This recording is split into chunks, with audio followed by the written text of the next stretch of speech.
Gracias a Armandín y Stevie,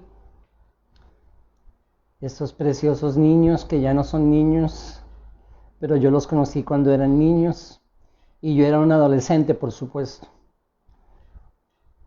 Bienvenidos una vez más, gracias por estar aquí, tomarse el tiempo de estar aquí en directo o de venir a la página o a la página, al canal de YouTube y compartir con nosotros. Estamos aprendiendo juntos. Estamos aprendiendo juntos en Lucas capítulo 15 y estuvimos ahí el martes en Lucas 15, así que por favor ubíquense ahí en sus Biblias. Yo les quiero rogar el favor que tengan sus Biblias ahí siempre con ustedes. Y también si a algunos les gusta anotar, pues magnífico. Estuvimos en Lucas 15 y estuvimos hablando de ovejas, una oveja perdida. Estuvimos hablando de la parábola de la oveja perdida. Y hoy vamos a mirar la segunda parte o la segunda parábola de ese mismo capítulo, porque en ese capítulo encontramos 3 parábolas. Y entonces permítame recordar un poquito para refrescar nuestra memoria. Y vamos un poquito una vez más al contexto antes de continuar. Esta parábola de la oveja perdida es una de las 3 en el capítulo. Básicamente en el capítulo tenemos una oveja perdida, tenemos una moneda perdida y luego en la última tenemos un hijo perdido, que es el famoso hijo pródigo. Pero esas 3 parábolas fueron la respuesta del Señor Jesús a la recriminación de los religiosos, los líderes religiosos de ese tiempo, los fariseos y los escribas. Ellos recriminaban a Jesús porque la acusación que ellos tenían es que él era amigo de los pecadores, de los publicanos, de los recaudadores de impuestos y todos esos pecadores, y ellos le decían, lo recriminaban porque él se juntaba con ellos y comía con ellos. Esa es la recriminación que ellos tenían contra él. Eso lo encontramos en el capítulo 15, versículos 1 y 2. Todos los recaudadores de impuestos y los pecadores se acercaban a Jesús para oírle. Versículo 2, y los fariseos y los escribas murmuraban diciendo, este recibe a los pecadores y come con ellos. Esta era su queja contra él. Déjenme decir 2 cosas de esta introducción en el contexto antes de continuar. La primera, por supuesto que era verdad. Jesús prosdekomai con los pecadores, porque esa es la palabra en el original, en el griego, que se usa cuando el versículo 2 dice que Jesús recibe. Jesús prosdekomai, esa es la palabra en el griego, y eso es lo que significa esa palabra: recibir, admitir, buscar, aceptar, esperar con expectativa. En otras ocasiones donde esa misma palabra prosdekomai se usa en el Nuevo Testamento, se usa de alguien que estaba buscando con anhelo, con expectativa, esperando ese encuentro.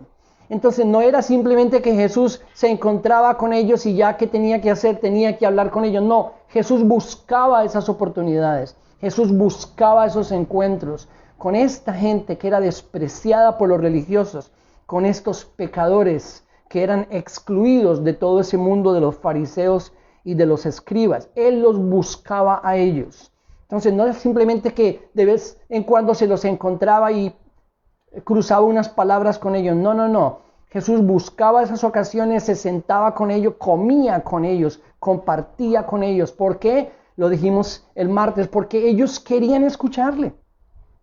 En nada, por supuesto, tiene que ver con que Jesús se congraciara con sus estilos de vida. Ellos querían escucharle, y por cuanto ellos querían escucharle, Jesús buscaba esas oportunidades de encontrarse con ellos y comer con ellos.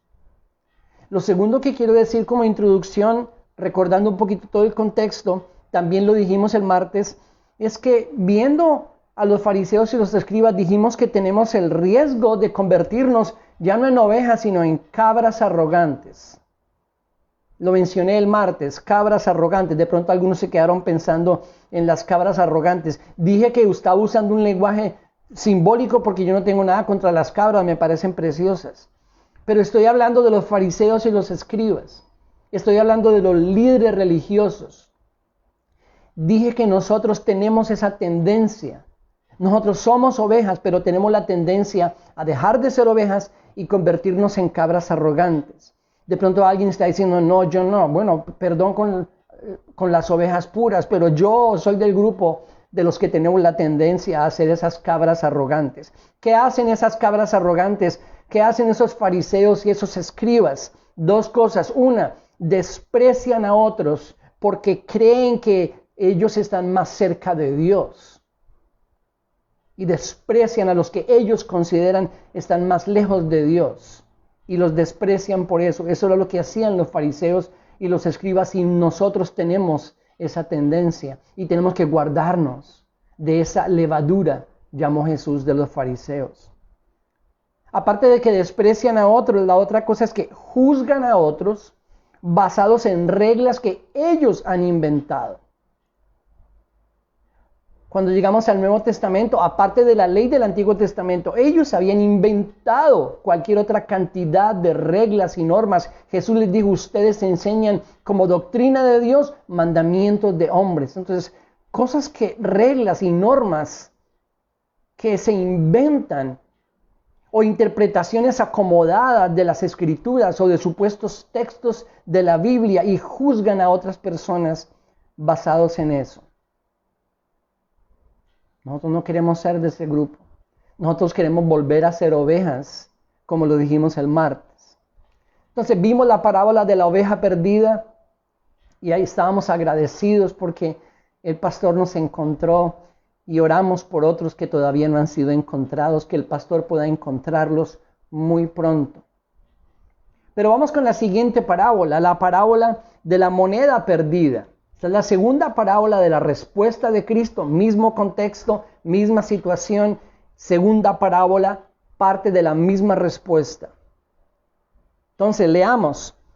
Estamos en Lucas capítulo 15, versículo 8. Él dice, ¿o qué mujer, si tiene 10 monedas de plata y pierde una moneda, no enciende una lámpara y barre la casa y busca con cuidado hasta hallarla? Cuando la encuentra, reúne a las amigas y vecinas diciendo, alegraos conmigo porque he hallado la moneda que había perdido. De la misma manera, os digo, hay gozo en la presencia de los ángeles de Dios por un pecador que se arrepiente. Oremos, Señor, ayúdanos. Ayúdanos a estar agradecidos siempre. A no dejar nunca de ser ovejas, Señor. Y cuando nuestra intención, nuestra actitud sea esa de dejar de ser ovejas para convertirnos en ese grupo de religiosos que juzgan y que desprecian, líbranos de esa actitud. Líbranos, Señor. Haznos como Él, como Jesús, nuestro modelo. Y ayúdanos hoy en las Escrituras. Abre esta historia para nosotros por el Espíritu Santo. Amén. Primero, dos aspectos de esta parábola para hoy. El primero, algo muy valioso se perdió. Y lo primero que me llama la atención y me gusta, tengo que ser sincero, me gusta de esta parábola es que Jesús comenzó hablando de una mujer. Ya no es un hombre, es una mujer. ¿Por qué me gusta? Porque me gusta mucho cómo Jesús llegó en su ministerio a restaurar la dignidad, el papel, la posición de la mujer, tan golpeado, tan denigrado, tan rebajado en esas culturas, en esa cultura, en el Antiguo Testamento, en las culturas del Antiguo Testamento, no en el plan de Dios, pero en las culturas del Antiguo Testamento, en esas culturas de ese entonces cuando Jesús estaba cumpliendo su ministerio, todavía, por supuesto, que la mujer era menospreciada y hasta el día de hoy. Por eso me gusta que Jesús comienza con una mujer en su parábola de la moneda perdida, porque además de eso era ofensivo para los fariseos.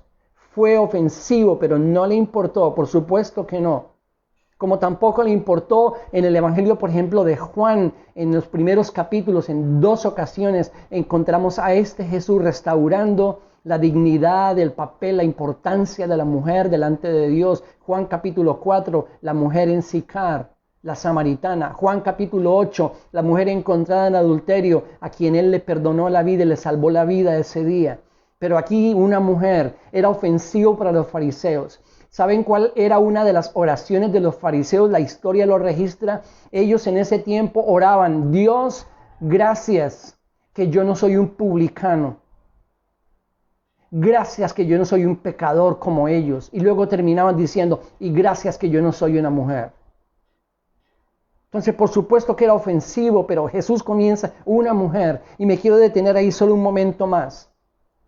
Porque como digo, hasta el día de hoy, por supuesto en la cultura que vivimos, en el mundo donde vivimos todavía encontramos en diferentes formas la mujer siendo menospreciada, rebajada.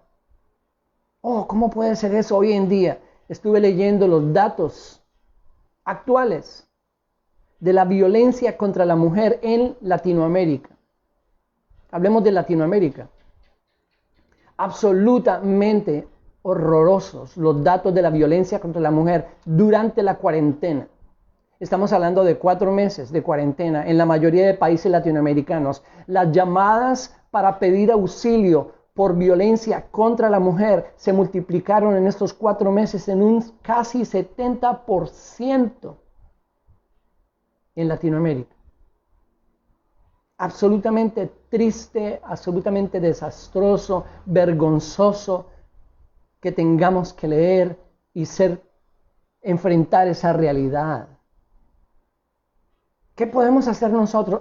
Defender como Cristo el papel de la mujer, la dignidad de la mujer, el rol de la mujer, la importancia de la mujer, como está en el plan de Dios, como siempre estuvo, como siempre ha estado en su plan, lo que Cristo vino a resaltar. ¿Cómo podemos hacerlo de una forma práctica? Jamás aceptes de nadie que se hable mal, que se denigre, que se rebaje, ni siquiera en chistes, de la mujer, porque estoy absolutamente seguro que el Señor Jesús no lo admitiría. Y me gusta que la parábola comienza con una mujer, dijo él, ofendiendo a los fariseos y los escribas. ¿Qué pasó con esa mujer? Esa mujer perdió algo muy valioso para ella. ¿Cómo sabemos que era tan valioso para ella? Por lo que pasó después. Todo lo que ella hizo para encontrar esa moneda. Ahora, a nosotros nos es muy complicado, a no ser que nos metamos en el contexto histórico y circunstancial, nos es complicado entender lo que está pasando acá. Porque ninguno de nosotros llamaría a nadie a decirle: ay, los quiero invitar a una celebración en mi casa. Ah, sí, ¿cuál es el motivo? Es que encontré una moneda de 1,000 pesos que se me había perdido en Colombia. Nadie haría eso. O en los Estados Unidos, un quarter. Nadie llamaría: vengan que he organizado una celebración porque encontré una moneda de 25 centavos que se me perdió. Pero estamos hablando de otro tiempo y estamos hablando de algo que era muy valioso para ella. No se nos da mucha información. Ella perdió esa moneda. Esa moneda, en la palabra original, esa moneda era un dracma, que era lo mismo que un denario, un dracma o un denario. Y básicamente esa moneda era lo que se le pagaba a un trabajador por todo el día de labores, todo su día. Entonces, ella tenía 10. Era como un ahorro. Tal vez era un ahorro familiar, no sabemos.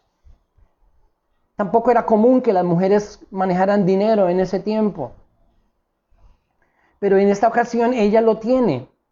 No se sabe si su esposo se lo dio, no se sabe si era parte de o era todo el ahorro de la familia. No sabemos, no se nos da esa información. Pero lo que sí sabemos es que era muy valioso para esta mujer. Algunos otros dicen que también pudo llegar a ser la dote. ¿Cuál era esa dote? Ustedes saben que en ese tiempo los padres de la mujer tenían que ahorrar un dinero, o si no era dinero, entonces tierra o la posesión que tuviera, animales muchas veces, para darle a la familia o del esposo o al esposo cuando la mujer se iba a casar. Era el hombre el que recibía esa dote o la familia del hombre. Y muchas veces lo que pasaba en ese tiempo, sí era verdad, es que Había mujeres que venían para el tiempo de su matrimonio con 10 moneditas de esas y las ponían sobre su frente el día de la boda. Entonces pudo ser, pero no se nos da la información, no sabemos. Lo que sí sabemos es que era muy valiosa para ella esa moneda. Y aunque tenía otras 9, lo mismo que con las ovejas, ¿verdad? El mismo patrón. 99 le quedan. No, se me perdió una. Tengo que ir a encontrarla. El mismo patrón, el mismo principio en esta parábola de la moneda perdida. Tengo otras 9, pero se me perdió esa moneda. Tengo que encontrarla. Nosotros somos esa moneda. Eso es lo que Jesús está diciendo en sus parábolas, en estas historias que comunican una verdad. Nosotros somos la oveja en la primera parábola y nosotros somos la moneda en la segunda parábola. Somos de mucho valor para Dios. Y otra cosa que vemos en ambas parábolas es que en la primera parábola del capítulo 15, la de la oveja perdida, se perdió una. En la segunda parábola se perdió una moneda, una oveja, una moneda. Igual, era absolutamente importante para el pastor y para esta mujer encontrar tanto la oveja como la moneda. Nosotros somos esa moneda. ¿Por qué? ¿Por qué somos tan importantes para el Dios de toda la creación? El Dios que creó el universo. La misma pregunta la tuvo el salmista. Si quieren ir conmigo, por favor, ahí en sus Biblias, busquen el Salmo 8. Es la misma pregunta que tuvo el salmista en el Salmo 8. Este es un salmo de David. Y yo quería que leyéramos juntos el Salmo 8 pensando en cuán importantes somos para el Señor. Cuán importantes somos para Dios. Si ya están ahí conmigo, Salmo 8. El salmista dice, oh Señor, Señor nuestro, cuán glorioso es tu nombre en toda la tierra, que has desplegado tu gloria sobre los cielos. Por boca de los infantes y de los niños de pecho, has establecido tu fortaleza, por causa de tus adversarios, para hacer cesar al enemigo y al vengativo. Cuando veo tus cielos, obra de tus dedos, la luna y las estrellas que tú has establecido. Tú eres el creador del universo. Yo miro los cielos, obra de tus dedos, la luna, las estrellas, toda esa maravilla que has establecido. Y aquí viene, versículo 4, digo, ¿qué es el hombre? Para que de él te acuerdes. Y el Hijo del Hombre para que lo cuides. ¿Por qué es tan importante, tan valioso para ti? Versículo 5, sin embargo lo has hecho un poco menor que los ángeles y lo coronas de gloria y majestad. Y aquí recordamos el libro de Hebreos, hace mención de este salmo hablando del Señor Jesús.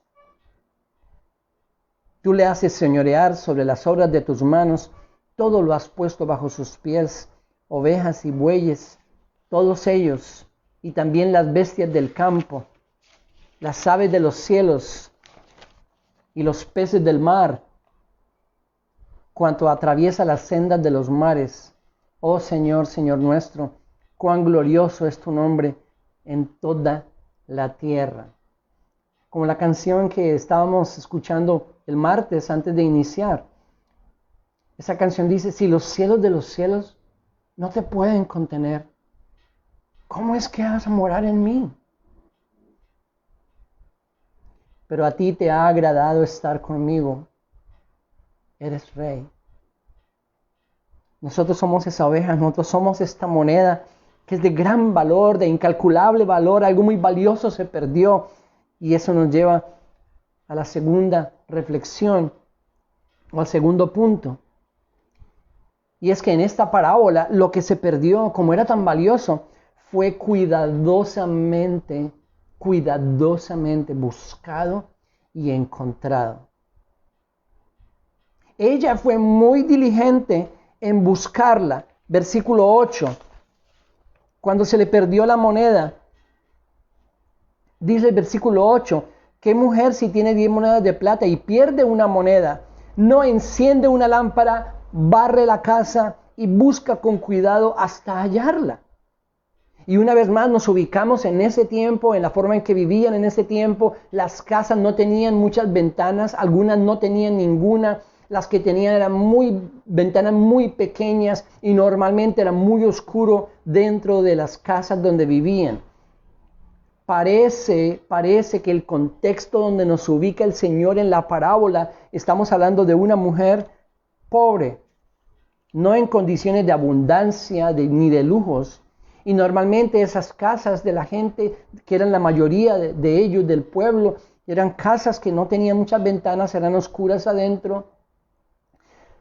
Normalmente tenían un cuarto o un salón y luego una pequeña elevación, no era muy alta, una pequeña elevación donde había otro lugarcito. Y normalmente en ese lugar era donde dormían. Inclusive muchísimas veces en ese primer salón que tenían, ahí tenían los animales, por miedo a que lo robaran. Entonces no era difícil encontrar en ese primer salón las ovejas o las cabras o lo que tuvieran.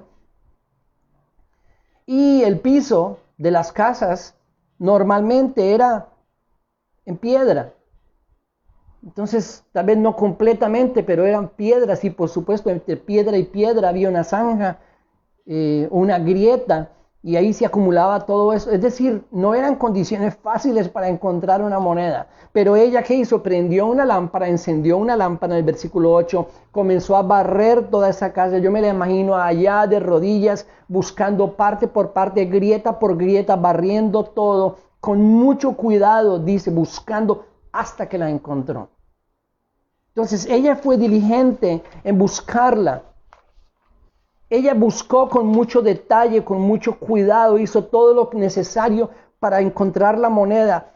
Y una vez más estamos hablando de si somos esa moneda. Esa fue la forma en que el Señor diseñó el plan para encontrarnos. El plan de Dios es un plan sin comparación, sin igual. No tiene comparación este plan de Dios. Se nos muestra a través de toda la Biblia, porque la Biblia es una sola historia, Antiguo y Nuevo Testamento. Y de pronto algunas partes de ese plan logramos colocarlas en nuestra mente, que es tan pequeña y tan finita, pero muchas veces se sale de toda comprensión. Cuando leemos, por ejemplo, allá en Primera de Pedro capítulo 1, versículos 19 y 20, anótenlo, pero ahora no lo vamos a buscar. Primera de Pedro capítulo 1, versículos 19 y 20, donde dice Pedro que el Cordero, que es el Redentor, Jesús es el Cordero de Dios. Los corderos de todo el Antiguo Testamento tuvieron su cumplimiento en Jesús cuando murió en la cruz como un sacrificio por nosotros. Pero Pedro nos dice que ese Cordero estaba preparado desde antes de la fundación del mundo. Y ahí ya se sale de nuestra comprensión y de nuestra lógica y de nuestros razonamientos. Digo, ¿cómo puede ser posible? Un momentito, ni siquiera había llegado Génesis 3, no había llegado la caída del hombre, no existía el pecado, todavía no existía la raza humana, no existía la creación. Antes de la fundación del mundo, ya Dios tenía preparada la solución para el problema del pecado en el hombre. Este plan de Dios de salvación para la humanidad es absolutamente sin igual. Es perfecto, es detallado, es completo, es complejo. Hablamos del costo del pastor al final de la parábola de la oveja perdida el martes. A él le costó todo, él fue despedazado por nosotros. Pero aquí lo que se quiere resaltar en esta parábola, porque cada parábola de Lucas capítulo 15 tiene diferentes aspectos de la misma respuesta. La respuesta que Jesús les está dando a esta gente que lo estaban acusando de ser amigo de los pecadores. Y él con su respuesta les está diciendo, ellos son mi oveja, ellos son mi moneda. Yo vine por ellos, vine a buscar y a salvar lo que se había perdido. Pero el plan de Dios, así como la respuesta de esta mujer, es absolutamente maravilloso y sin igual. El Cordero ya estaba preparado desde antes de la fundación del mundo. Ya estaba diseñada la redención que Dios nos iba a dar a través de su Hijo. Y una cosa más de ese plan, en ninguna otra historia, porque hay muchas historias de diferentes dioses en diferentes religiones en el mundo, ninguna como la historia de la Biblia, donde no fue Dios que exigió a su creación que fueran a Él. No fue Dios el que les exigió que le dieran sacrificios. En nuestra historia es todo lo contrario y es la única registrada en el mundo entero, porque nuestro Dios no nos pidió que fuéramos, Él vino. Nuestro Dios no nos pidió que nos hiciéramos como Él, Él se hizo como nosotros. Nuestro Dios nunca nos demandó que pudiéramos llegar hasta Él, Él llegó hasta nosotros. Él vino a encontrarnos. Este plan de Dios es absolutamente perfecto y maravilloso. Y eso es lo que le está mostrando en la parábola, diciendo, esta mujer con todo el cuidado, con todo el tiempo que necesitó, hizo todo lo que pudo hasta encontrar la moneda. Eso fue lo que Dios hizo con nosotros. Esta semana, en mi lectura, me quedé pensando en una frase, hablando del Señor Jesús que iba a entregar su vida. Él dijo, a mí nadie me la quita, yo la pongo. A mí nadie me va a quitar la vida, nadie me va a forzar a nada. No es que van a venir y van a apresarme los soldados y van a ser más fuertes que yo y yo voy a tratar de... No. Todo eso ocurrió porque Él lo quería. Nadie me quita la vida, yo la pongo. Lo que se perdió fue cuidadosamente buscado y encontrado. Una cosa más, comparando las dos parábolas. En esta segunda parábola no hay peligro para esa moneda. En la primera sí. La oveja estaba en peligro. El pastor lo sabía. La oveja estaba en peligro de ser despedazada por las fieras. Ella era una presa muy fácil, como lo dijimos el martes. Pero en esta otra parábola no hay peligro para la moneda. La moneda fue perdida en la casa. En algún lugar de esa casa estaba. Ella lo sabía. No hay el peligro de la primera parábola.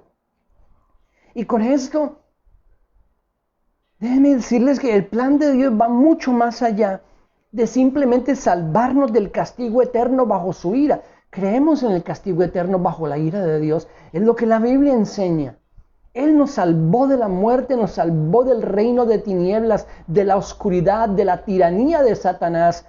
Todo esto lo creemos, Él lo hizo. Pero el plan de Dios va mucho más allá de simplemente salvarnos de la muerte eterna, del castigo eterno, de la ira de Dios, de la tiranía de Satanás, del reino de oscuridad. Todo esto es verdad, es realidad y estamos agradecidos.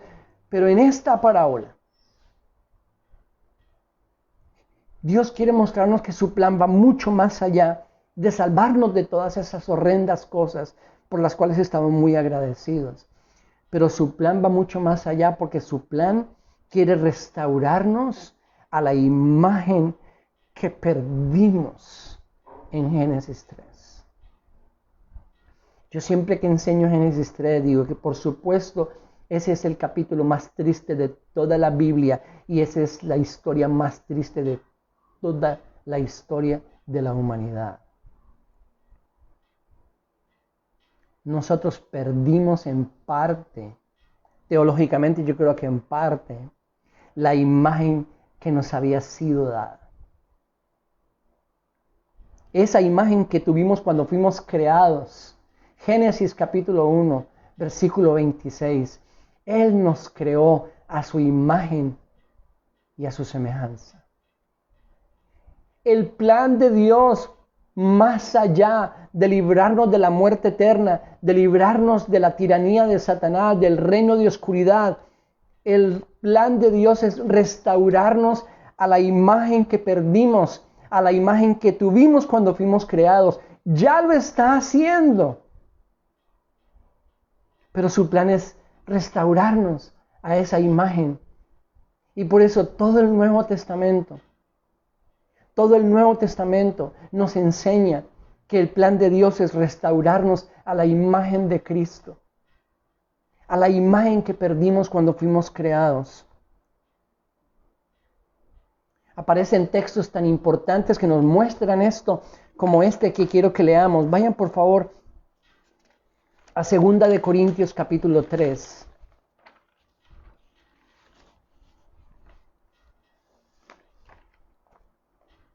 Segunda de Corintios capítulo 3. Y busquen el versículo 18.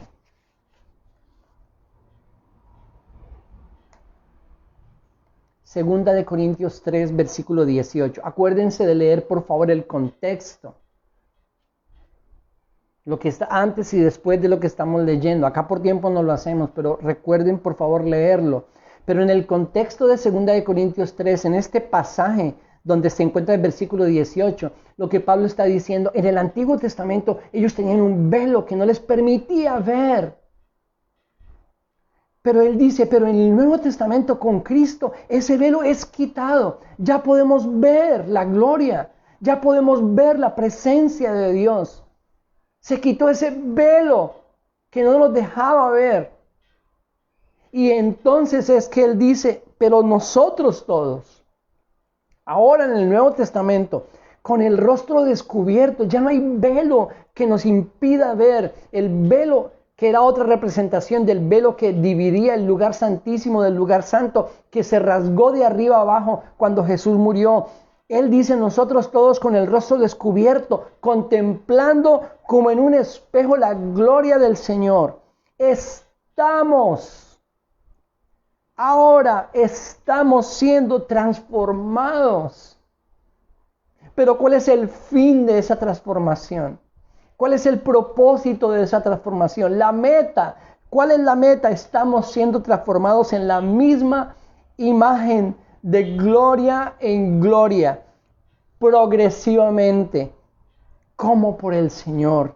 El Espíritu está haciendo esa obra en nosotros. El plan de Dios va mucho más allá. La primera parábola, salvarnos de todo lo que nos ha salvado. Eternamente estaremos agradecidos. Pero el plan de Dios va mucho más allá de salvarnos del infierno, de la muerte eterna, de la condenación eterna, de la ira de Dios. Todo eso es verdad. Esa es la primera parte del plan salvífico de Dios en Cristo Jesús. Pero va mucho más allá. Él quiere restaurarnos a la imagen que perdimos en Génesis 3. Y estamos en ese proceso.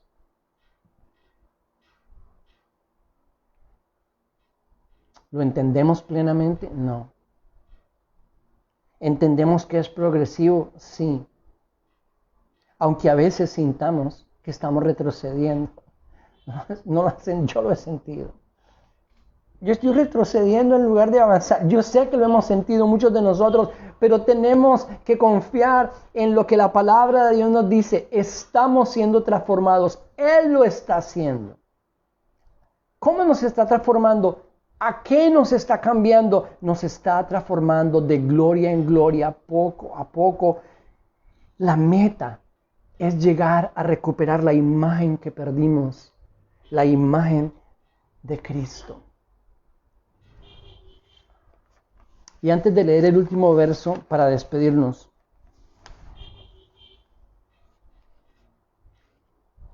déjenme decir esto, por favor, presten atención. Hoy en día, obviamente la gente que no conoce al Señor, pero aún nosotros los que lo conocemos y caminamos con Él por su gracia cada día, estamos tan distraídos por tantas cosas. Nos distraen tantas diferentes cosas en las que vivimos que son parte de la realidad. Pero cuando nos vayamos, hermanos, cuando despertemos al otro lado, porque nos vamos a ir. Este viaje es pasajero. Y nos vamos a ir. Cuando nos vayamos y cuando despertemos al otro lado, todas esas distracciones habrán terminado. Todas esas cosas a las que nuestro corazón quiere apegarse habrán desaparecido. Todas esas cosas detrás de las cuales nuestra alma quiere a veces irse, habrán parado para siempre. Y habrá una sola cosa que nosotros vamos a querer con todo nuestro ser. Y es Él, el Señor y la imagen que perdimos. Por eso yo siempre digo que cualquier otra cosa a la que nosotros dejemos que nuestra alma se apegue o nuestro corazón se prenda, nos va a defraudar. Y ahora sí el último texto, Primera de Juan capítulo 3, vayan rápidamente, Primera de Juan 3, versículos 1 y 2. Primera de Juan 3, versículos 1 y 2. Miren lo que dice Juan. Mirad cuán gran amor nos ha otorgado el Padre para que seamos llamados hijos de Dios. Y eso somos. Eso somos. Hemos sido hechos hijos de Dios en Cristo. Eso no va a pasar. Si tú y yo estamos en Cristo, ya pasó. Estamos en Él. Por la fe, eso somos, dice Juan. Ya sucedió. Por esto el mundo no nos conoce, porque no le conoció a Él. Versículo 2. Amados, ahora somos hijos de Dios. Esa es una reiteración. Ahora somos hijos de Dios. Ya somos salvos. Ya somos hijos de Dios. Estamos en Cristo. Pero escuchen, y aún no se ha dado lo que habremos de ser. ¿Qué es eso que todavía no se ha manifestado? ¿Qué es eso que todavía no tenemos? ¿Qué es eso que tanto anhelamos? Estamos progresando, estamos en el camino, pero todavía no hemos llegado. Aún no se ha manifestado lo que habremos de ser, pero sabemos que cuando Él se manifieste, escuchen esto, seremos semejantes a Él, porque le veremos como Él es. Ese es el propósito de nuestras vidas. Esa es la meta por la que estamos cada día esforzándonos y luchando y viviendo. Si no es, pues tenemos que pedirle al Señor que nos enseñe a vivir de una manera diferente. Porque si estamos invirtiendo nuestra vida con otras metas y otros propósitos, vamos a ser defraudados. Pero si esta es nuestra meta, entonces cuando le veamos, ¿y cuándo le vamos a ver? Cuando nos vayamos con Él. Cuando cada uno de nosotros se vaya con Él a través de la muerte. O el día que Él se manifieste, porque Él va a regresar y se va a manifestar. Cualquiera que sea la ocasión, lo vamos a ver y vamos a ser semejantes. Y la imagen que perdimos va a ser restaurada en plenitud. Y vamos a estar completos en Él. Hermanos, el plan de Dios es maravilloso, perfecto, completo. En Él estamos completos. Si tú eres esa moneda y Él nos ha encontrado con todo ese cuidado, ese amor, ese detalle con que ella buscó esa moneda, Él sabe lo que está haciendo y nos recuerda también la promesa de que lo que Él comenzó en nosotros lo va a completar, lo va a perfeccionar hasta el día de Jesucristo. Gracias por estar aquí. Gracias por todas las comunicaciones que nos han enviado, que están orando por Connie, por su hombro, por el proceso. Gracias por el cuidado que tienen de nosotros. Lo apreciamos mucho. Nos vemos la próxima semana.